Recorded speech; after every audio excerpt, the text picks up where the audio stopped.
leur métaconnaissance. Et vous dire, tiens, c'est bon, il est en train de réfléchir aux méthodes et outils pour apprendre.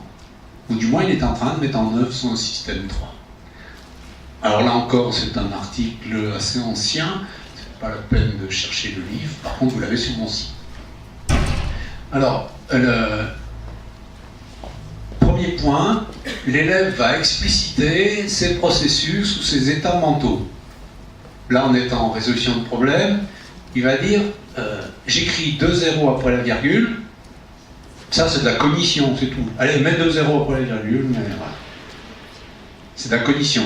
Mais il est en train d'allumer sa petite ampoule et il dit ça sert à rien, mais ça m'aide. Ah, le ça sert à rien, mais ça m'aide, ça veut dire qu'il est passé au niveau de la réflexion sur ces méthodes et outils pour apprendre. Alors vous voyez, c'est un tout petit truc. Vous ne faites certainement pas attention aux élèves qui disent ça. Peut-être même que vous leur dites, mais si ça ne te sert à rien, pourquoi tu le fais? Mais ça peut être utile de lui dire, ah oui, d'accord, ben ça t'aide. Plus tard, tu t'en passeras. Pour le moment, ça t'aide. Allez, tu fais comme ça. Il y en a d'autres que ça aide. Eh ben, vous pouvez faire comme lui, si ça vous aide. Voilà. Et on passe au niveau du système 3.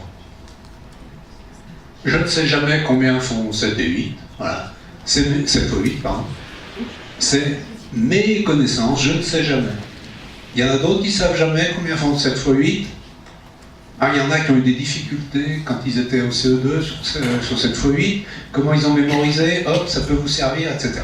Et on passe au niveau réflexion. C'est-à-dire qu'à chaque fois, ça on le verra dans les séances précédentes, vous voyez, mais c'est déjà important d'en prendre conscience maintenant, les questions du prof sont importantes. Relancer dans la classe. Il y en a d'autres comme lui qui ne savent jamais. Comment est-ce qu'ils ont fait? Il y en a d'autres comme lui qui ne savaient jamais. Et du coup, vous travaillez sur l'écart. Tout naturellement, ça ne vous prend pas un temps fou, hein. Et peut-être que vous le faites déjà, sans en avoir conscience, parce que vous aussi, vous êtes pris dans ce processus-là. Hein. Donc, faire attention à ces petits gestes professionnels-là. Renvoyer des questions. Au lieu de dire, ah ben c'est bien de savoir que tu ne sais pas, que tu ne sais jamais combien font 7 fois 8, ça ne sert pas à grand chose comme commentaire. Par contre, renvoyer la question. Est-ce qu'il y en a d'autres? Est-ce qu'il y en avait d'autres? Ça, c'est très très efficace. Et ça ne fait pas perdre de temps dans le cours, et peut-être que vous le faites déjà. C'est le premier point, énoncer. Deuxième point, se décentrer. C'est-à-dire s'apercevoir que les autres ont des processus mentaux qui ne sont pas les mêmes que les siens. On ne trouve pas le même résultat. Allez, on refait le calcul ensemble. Ah, c'est moi qui me suis trompé. Ah ouais, t'as ajouté, il fallait soustraire. Hein. Donc, réflexion sur les méthodes. Là encore,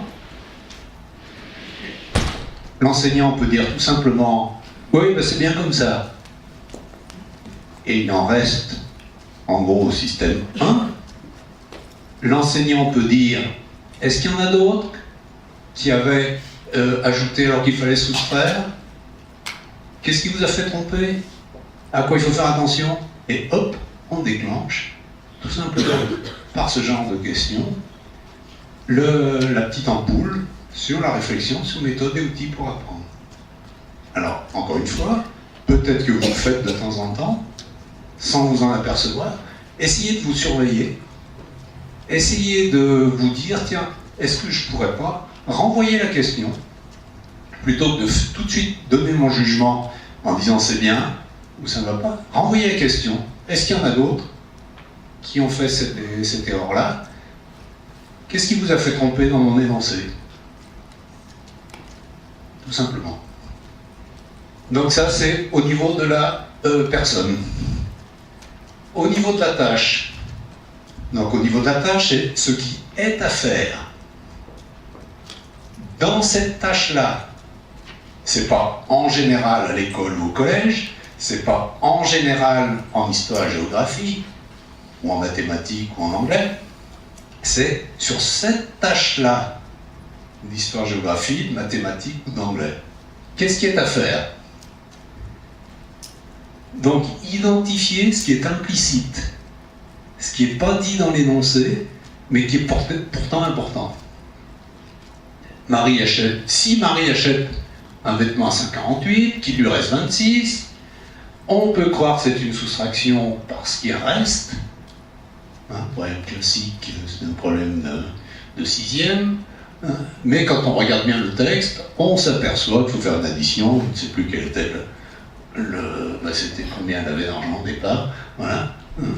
Donc, les élèves disent, mais si on regarde bien le texte. Donc encore une fois, le prof peut dire, oui, c'est bien, t'as bien regardé. Ou renvoyer.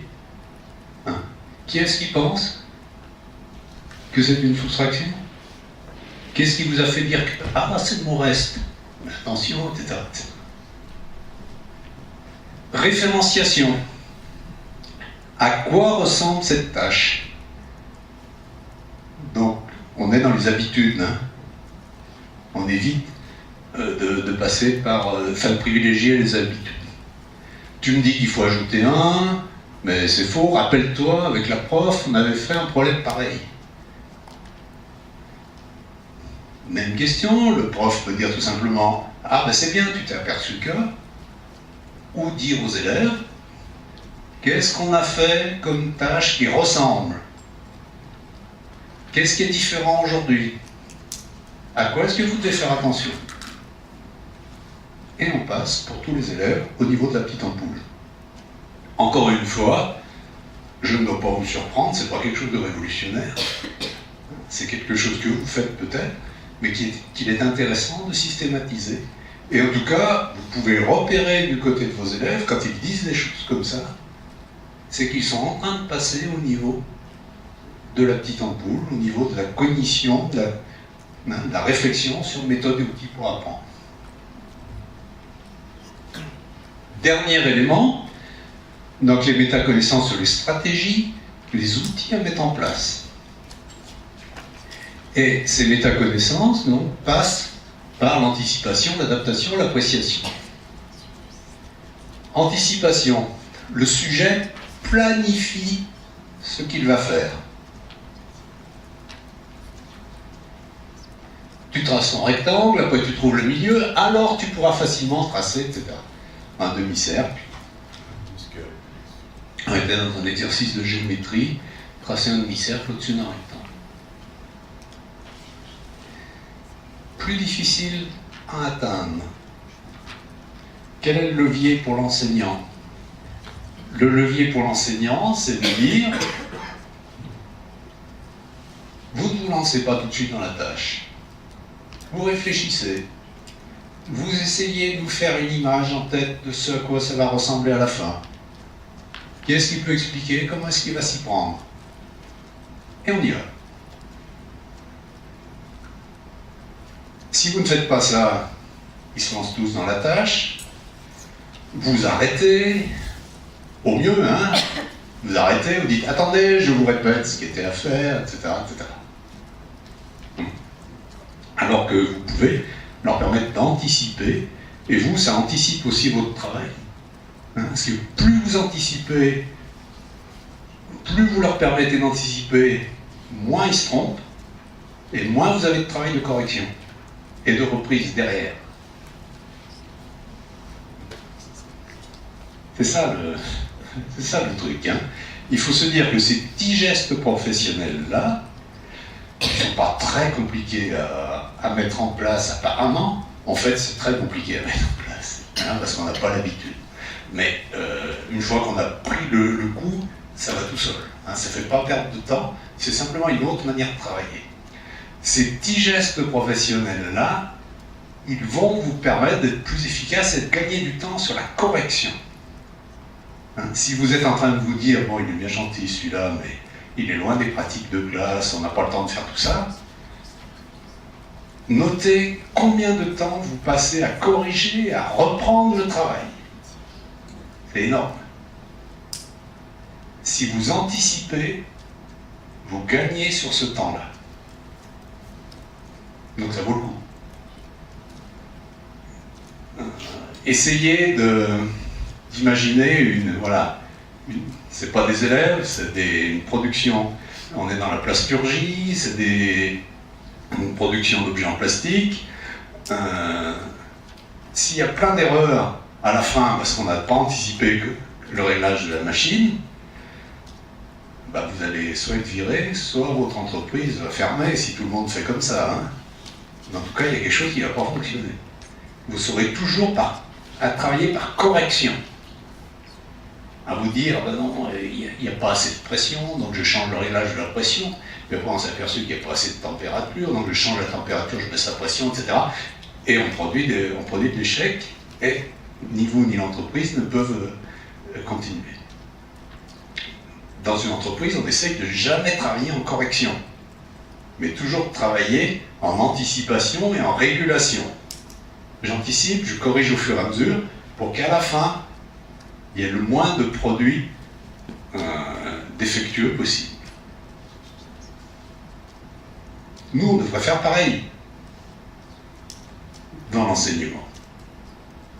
Plus on leur permet d'anticiper, plus on permet aux élèves d'anticiper, plus on régule au fur et à mesure, moins on a de travail à faire en correction. Et donc, plus c'est intéressant.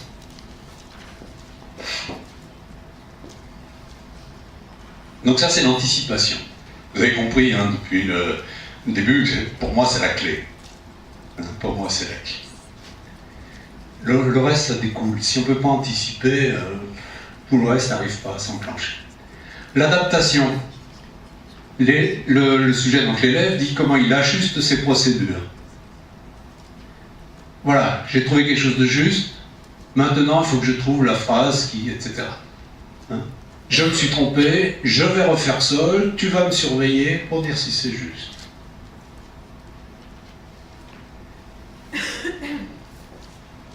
Ça, c'est un élément extrêmement important pour vous, quel geste professionnel.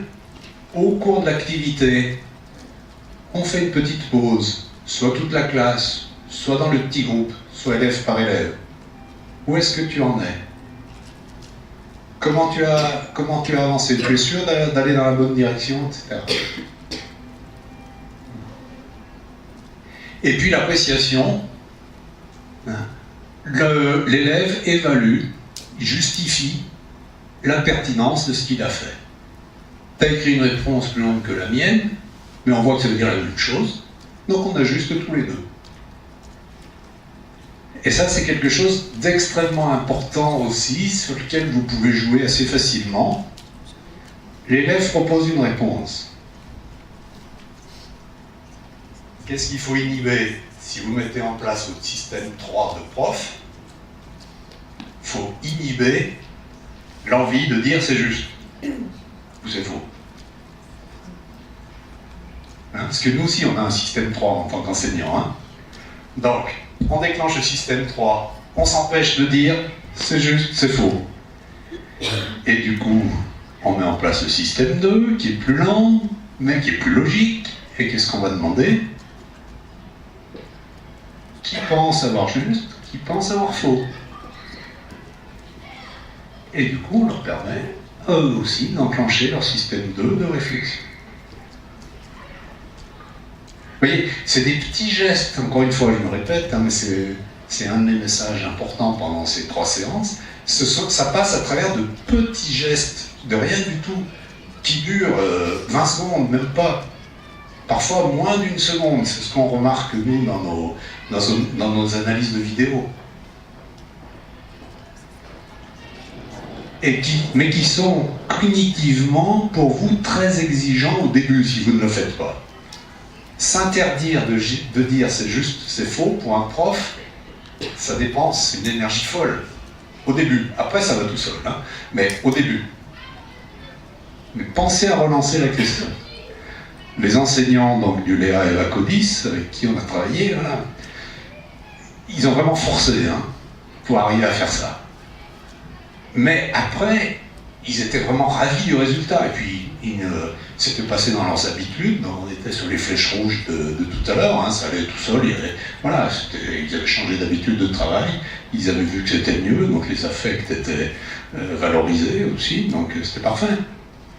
Hein, et ça changeait le climat de la classe. Et les élèves travaillaient plus facilement. Donc tout allait bien dans le meilleur des mondes. Mais au début, je ne veux pas vous faire croire que c'est très facile à faire. Hein, il faut vraiment vous surveiller. Voilà, donc au niveau de ce que les élèves peuvent dire et qui peut vous être utile pour repérer comment est-ce qu'ils fonctionnent. Alors, pour que ce ne soit pas toujours moi qui parle, je vous propose de chercher maintenant, pendant une dizaine de minutes, oui, on peut se donner 10 minutes, trouver des exemples de vos élèves qui s'expriment sur la personne, donc ce que je sais, les manières d'apprendre cette notion, sur la tâche, ce que je sais de l'activité en cours, sur la stratégie, comment je m'y prends pour réussir, et qui vous prouvent que finalement, même si vous ne le saviez peut-être pas avant ce matin à 9h, ils sont passés au système réflexif, ils ont allumé la petite ampoule, ils réfléchissent à leurs apprentissages, même de manière plus ou moins inconsciente, mais ils sont sur cette voie-là. Donc vous cherchez, entre vous, vous regroupez par 3, vous vous débrouillez. Qu'est-ce qui se passe dans ma classe quand les élèves, enfin comment je pourrais reconnaître, finalement je le reconnais, les élèves parlent de leur manière d'apprendre, parlent de ce qu'ils savent de l'activité en cours, parlent de comment ils s'y prennent pour réussir, d'une manière plutôt positive. Hein, parce qu'ils peuvent en parler de manière très négative, mais ça ne va pas nous aider, donc de manière positive. Ok, c'est clair? 10 minutes? Allez-y. Alors après, pour aller plus loin, donc dans la classe, on voit que ce que vous pouvez faire, c'est anticiper, permettre de surveiller le processus et permettre de s'adapter. Hein. Comment vous pouvez faire en classe? Alors, on a bien compris